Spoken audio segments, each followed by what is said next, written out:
Just last month, financial coach Bernadette revealed 25 habits that will make people save money, invest smarter in her new book, Crush Your Money Goals. Good morning, Bernadette.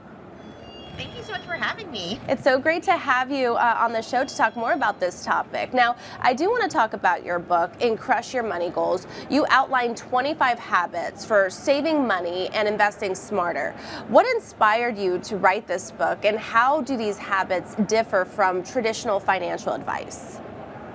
Yes, well, I have been doing personal finance for almost a decade at this point, and a lot of the books that are out there kind of put out all this information of things that you need to know, but this book is around habits and things you need to do. And what really inspired me was that I felt overloaded, as many Americans do, about, well, what's the right thing to do? And a lot of us think that there's information out there that's going to, change our whole world. But what we actually need to work on in 2025, in my opinion, is around small habits that can change the trajectory of your finances. And I split the 25 habits into 5 sections, and each of those sections spell out the word crush. That makes it really, really simple for people to follow.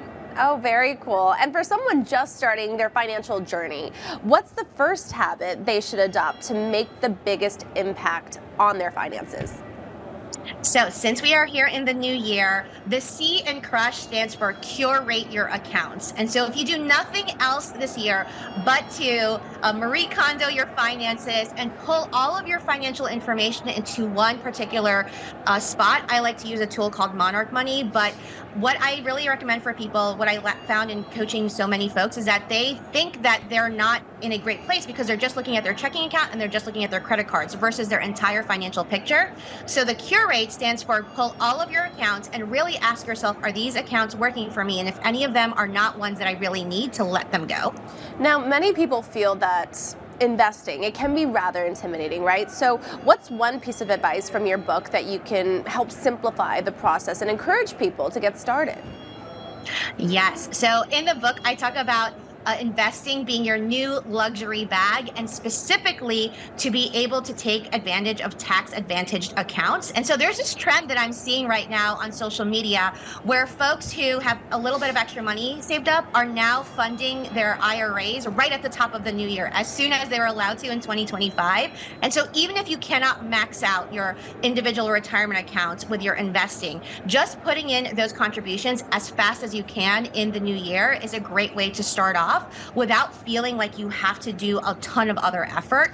And just by doing that, you're going to save yourself on taxes, either in the front end or the back end, without having to, spend a lot of time doing research. And with inflation remaining sticky and costs rising, what strategies from your new book are most effective at managing money in today's economic environment?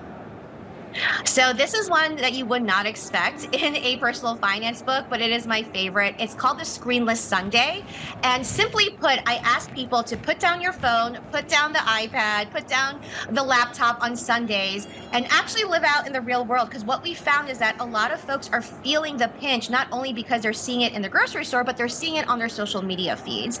And so in particular, I'm asking people in 2025 to unplug at least one day a week for a couple hours in 2025. I like doing Sundays, so that you can actually, work on the things that you already own, enjoy the things that you already have, and not look towards buying new things in the new year as much as we have in past years. But for many people, breaking those habits, it could be quite difficult, especially when it comes to breaking bad financial habits. So how do you recommend readers approach this challenge, and how does your book help guide them through that? Well, this is a bit self-serving, but picking up a copy of Crush Your Money Goals, I designed this book to be an active source. A lot of people tell me when they read the book, or if you listen to the audiobook, that it sounds like I'm with you in the room. And the best way that I know to keep accountable is to have an accountability partner. And so the book is designed to be your accountability partner for the new year. Every section has journal questions that I ask people to also document their process along the way. And documenting your process and your plan for the 2025 year is a great way for you to stay on top of those habits and break some of those old ones. Now, I do want to talk to you more about your personal motivation for writing this book. Your book is filled with practical advice, right? But how have your personal stories or experiences really shaped how you go about living your everyday life and all the habits that you chose to share with your readers? Yes. So I am a first generation Filipino American. I was the eighth of my dad's 9 kids. I have received no inheritances and don't expect any. And I wrote this book. I was motivated because in 2016, I found myself in $300,000 of debt and no clear plan on how to overcome that. And so I did what most people did. I Googled how to pay off debt, how to pay off student loans. I was in a ton of student loan debt. And I found that a lot of the advice out there didn't speak to me as a female and as a first generation American.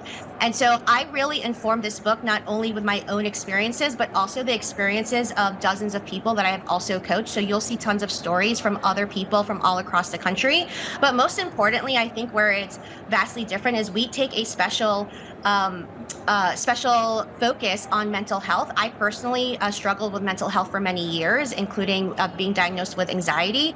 And so if you're feeling like your mental health has taken a toll because of personal finances, this is probably the book for you. Very, very inspiring. Thank you again, Bernadette Joy, author of the book Crush Your Money Goals. It's great to have you. Thanks so much for having me.